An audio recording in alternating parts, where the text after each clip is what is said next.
ভক্তের চরণ ধরে অঙ্গে রেখে রান্না করছে, আর মধুর নাম শুনছে, নয়ন তালে ভাসছে। মন চলে গেছে তার মধুর হরি নামে। যদুয়াচার্যের স্ত্রী রান্না করছে, উনানে ভাতের হাড়ি চাপানো।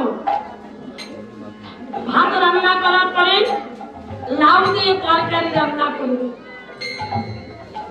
পাশে লাউ রয়েছে, ধারালো বটি রয়েছে পাতানো, কিন্তু বলেছিল তার 6 মাসের পুত্র সন্তান। ওই অভাবিনী এমন ভাবে নাম শুনছে, মনে চলে গেছে তার মধুর হরিনাম।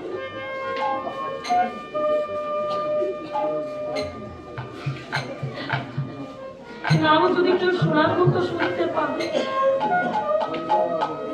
মনে চলে গেছে মধুর হরিনামে। লাউ দিয়ে তরকারি রান্না করবে, আসলে লাউ ছিল, কিন্তু নামে প্রেমে এতটা মাতোয়ারা হয়ে গেছে। বলেছিল তার 6 মাসের পুত্র সন্তান। ওই 6 মাসের পুত্র সন্তানকে টুকরো টুকরো করে হাড়িতে চাপিয়ে দিয়ে রান্না করছে।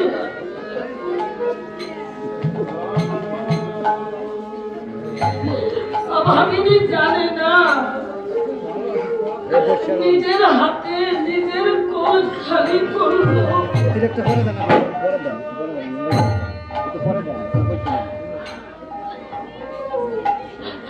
হরিনাম শুনছে আর ছেলেকে টুকরো টুকরো করে কাটছে, কেটে রান্না করছে।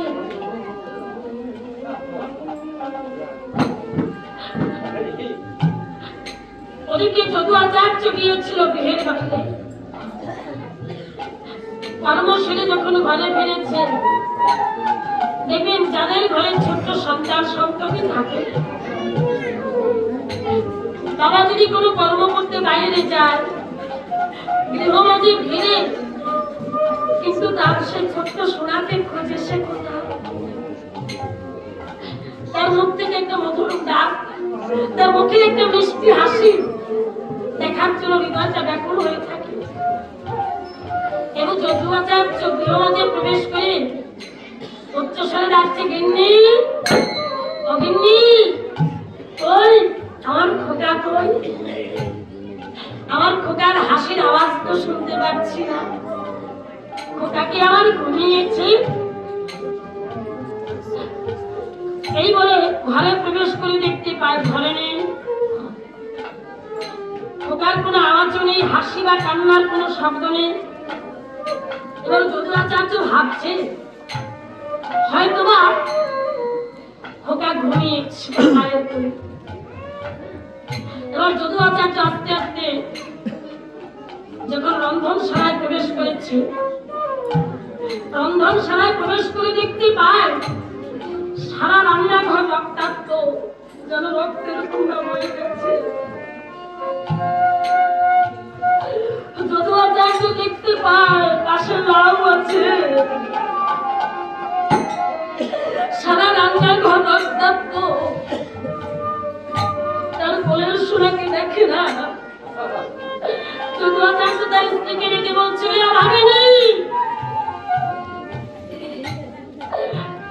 আমার পুত্র কোথায়?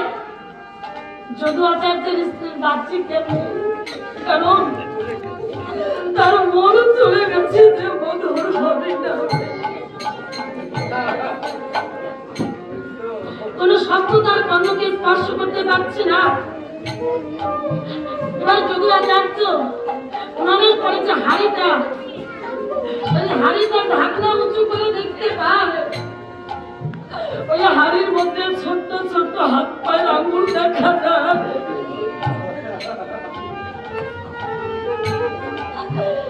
যদুয়াচার্য ডেকে বলে, ওরে রাক্ষসী,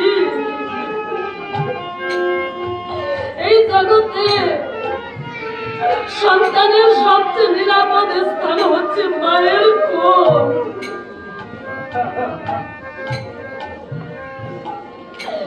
আজ সেই মায়ের কোলটাও নিরাপদ নয়। তোর মন কোথায় গিয়েছে? বারবার ডাকছে, ডাকের কোনো সাড়া নেই। যখন যদুয়াচার্য তার স্ত্রীর অঙ্গ স্পর্শ করেছে, যদুয়াচার্যের স্ত্রীকে বলছে, প্রভু তুমি এসে গেছো? বাবা ঠিক আছে, ও তোমাকে সেবা দিতে হবে, তাই তো? এই তোমার রান্না প্রায় শেষ হয়ে এসেছে, আমি তোমাকে সেবা দেবো। যদুয়াচার্য ডেকে বলে, আমাকে সেবা দিবি? কি সেবা দিবি? সেবা দেবী? কি সেবা দেবী? কি রান্না করেছিস? কেন? ভাত রান্না করেছি আর লাউ দিয়ে তরকারি। লাউ দিয়ে তরকারি? তুই তরকারি রান্না যদি করবি লাউ দিয়ে, লাউ তো পড়ে আছে। আর আমার কোলের সোনা কই? আমার কোলের সোনা কই? যখন বলেছে কোলের সোনা কই, যদি আচার্য স্ত্রীকে বলছে, কেন? এই তোমার কোল। যখন বলতে গেছে এই তো আমার কোলে, দেখতে পাই কোলে সারা জায়গা রক্তাক্ত, রক্তের বন্যা হয়ে গেছে। আমার পোষা পাখি তোমার কোলে ছিল, তোমার কোলে ছিল, ওকে কোলে করে রান্না করছিলাম, ও কোথায় গেছে? আর এত রক্ত কোথা থেকে? বলে তুই কিছু জানিস না রাক্ষসী? এই রক্ত কোথা থেকে এলো? বলে তুই জানি না। বলে একবার হাড়ি ঢাকনাটা তুলে দেখ। হাড়ি ঢাকনাটা উঁচু করে দেখতে পায়, পুত্রের ছোট ছোট হাত পায়ের আঙুল দেখা যায়। যদুয়াচার্যের স্ত্রী ডেকে বলে, প্রভু আমি কিছু জানি না, আমি কিছু জানি না, প্রভু কিছু জানি না।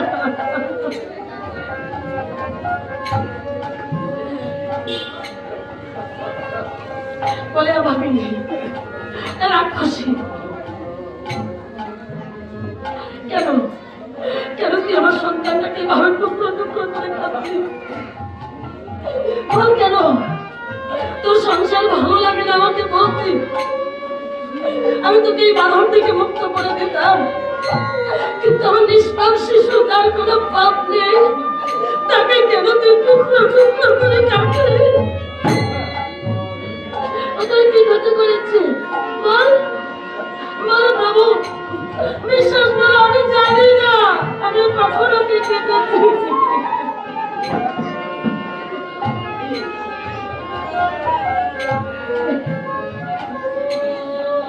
আমি জানি না প্রভু, আমি জানি না।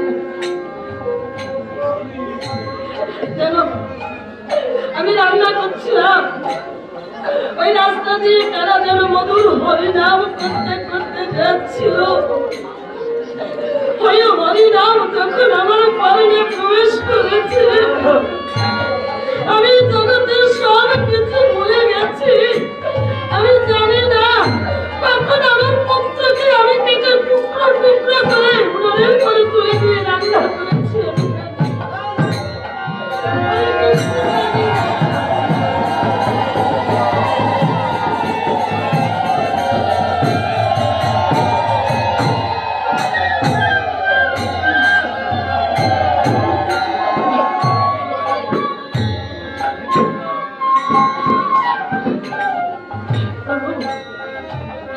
আমার মতো মা জগতে যেন কারো হয় না। সন্তানকে যদি কেউ মারে, সে ছোট্ট সন্তান দৌড়ে এসে মায়ের কাছে ভাবে মা আমাকে বাঁচাতে পারবে। দেখবেন যখন চলে বজ্র পড়ে, মেঘে গর্জন দেয়, সন্তান দৌড়ে এসে মায়ের আঁচল তলে লুকায়। সন্তান ভাবে কি জানেন? সন্তান ভাবে মা বুঝে সব বিপদ থেকে আমায় রক্ষা করতে পারবে।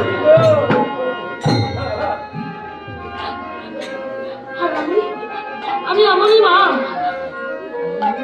আমার নিজের চাইতে যাবো, বলে বিচার, কিসের বিচার চাইবি? বলে আমি বিচার চাইতে যাইবো যাদের মুখে হরিনাম শুনে আমার ছেলেকে আমি টুকরো টুকরো করে কেটেছি। আমি চাঁদি কাজীর কাছে গিয়ে বিচার চাইবো, সেই নবদ্বীপের মুখে যেন কেউ হরিনাম করে না। যদি আচার্যের স্ত্রী দৌড়াচ্ছে, বিচার চাই বলে দৌড়াচ্ছে, হঠাৎ সম্মুখে দেখতে পায় আমার নিত্যানন্দ গৌর হরি গৌরের ভক্তরা। যদি আচার্যের স্ত্রী নিত্যানন্দকে দিয়ে রেখে বলছিল, তাই বন্ধ করো, এই হরিনাম বন্ধ করো, আরেকবারের জন্য হরিনাম দেবে না, বন্ধ করো, বন্ধ করো, এই হরিনাম বন্ধ করো, এই হরিনাম দেবে না। নিত্যানন্দ দেখে বলছে, মা এই হরিনামে কি করেছে? বলে এই হরিনামে কি করেছে জানো? এই হরিনামে সবাই ছিল টাকা ঋণী সাজিয়েছে, এই হরিনামে আমি পথের ভিখারিনী করেছে, এই হরিনামে আমার মাতৃত্ব কেড়ে নিয়েছে, এই হরিনামে আমার কৌ শূন্য করেছে। এই হরিনাম বন্ধ করো, আমি চাঁদি কাজের কাছে গিয়ে বিচার চাইব, এই হরিনাম করবে না। নিত্যানন্দ রেখে বলছো, মা মারে একটু শান্ত হয়ে বল না কি হয়েছে, মা একবার বলো মা। দেখে বলে নিতাই, ভোরবেলা তোমরা যখন হরিনাম করতে করতে যাচ্ছিলে, আমি রান্না করতে বসেছিলাম, আমি ভাত রান্না করবো লাউ দিয়ে তরকারি। যখন তোমরা নাম করতে করতে যাচ্ছিলে, তোমাদের ওই নামের ধ্বনি আমার কর্ণে প্রবেশ করেছে, আমার মনে চলে গেছে মধুর হরি নামে। আমার 6 মাসের পুত্র সন্তান আমার করেছিল, আমি জানি না, নিজের অজান্তে ওকে টুকরো টুকরো করে কেটে আমি হাড়িতে করে রান্না করেছি। তাই হরিনাম নেবে না, এই হরিনামে প্রাণ কেড়ে নেয়।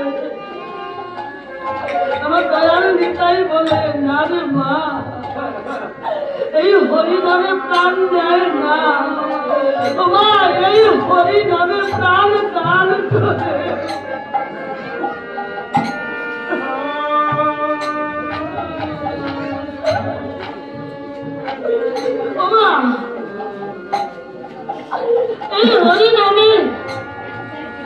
এই হরিনামে কখনো প্রাণ কেড়ে নেয় না মা, এই হরিনামে প্রাণ দান করে, বলে বিশ্বাস করি না।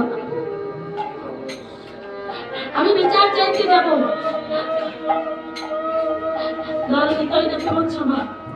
আমার কথা বিশ্বাস করো,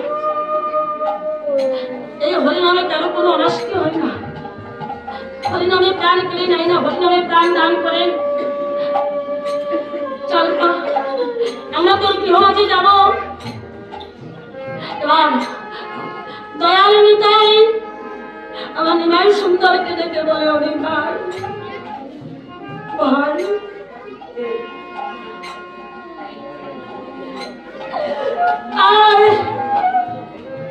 এই পরিজীবকে দেখাতে হবে হরিনামে প্রাণ নেয় না, হরিনামে প্রাণ দান করে।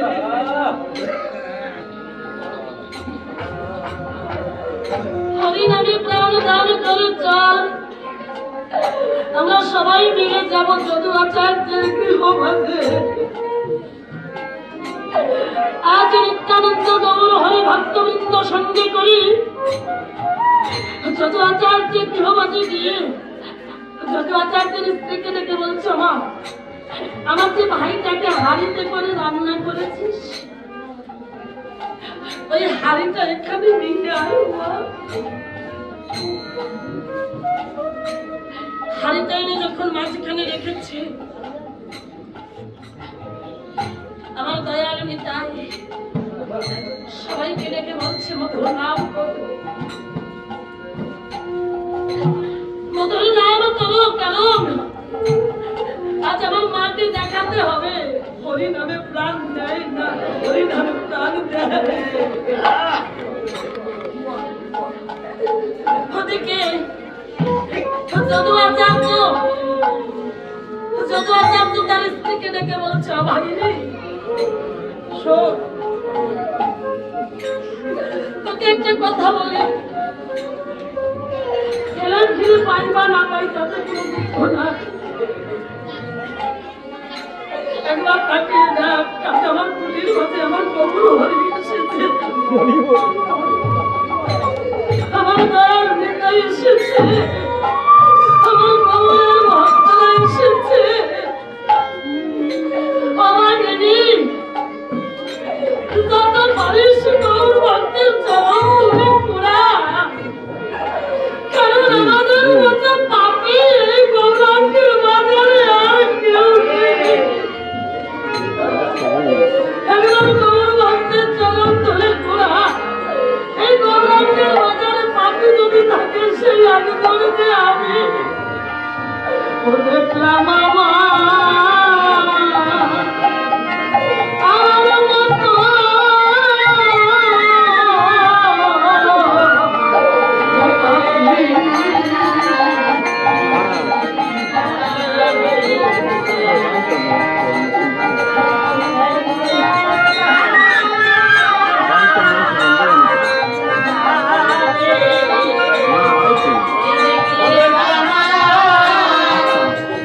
আমার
ওই করে কামসা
যদুরাচার্যের স্ত্রী এবং যদুরাচার্য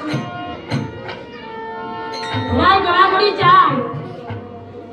আর আমার নিত্যানন্দ সবাইকে নিয়ে মধুর কৃষ্ণ নাম করছে। আর যদুরাচার্য রেখে বলছে, অভাগিনী, এই পুত্র ঘিরে পাই বা না পাই তাতে কোনো দুঃখ না।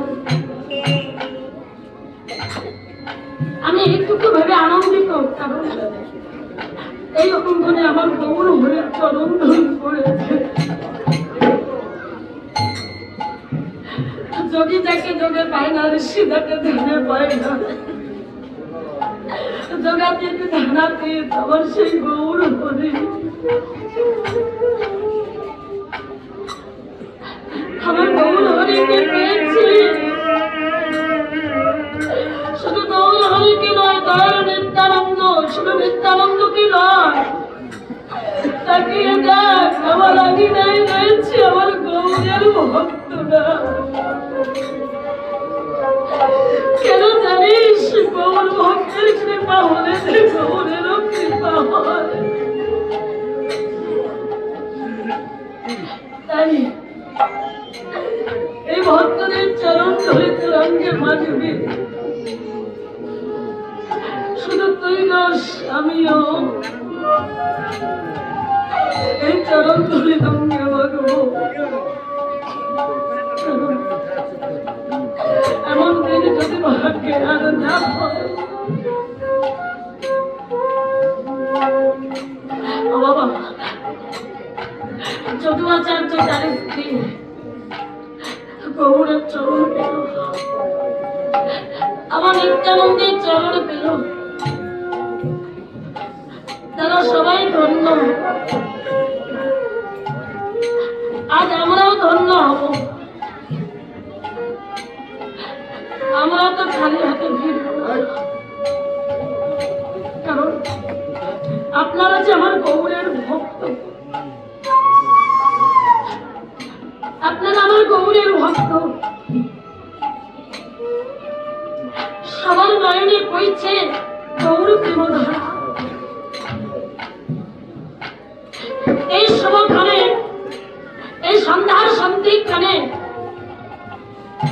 আমি আপনাদের কাছে কিছু চাইব।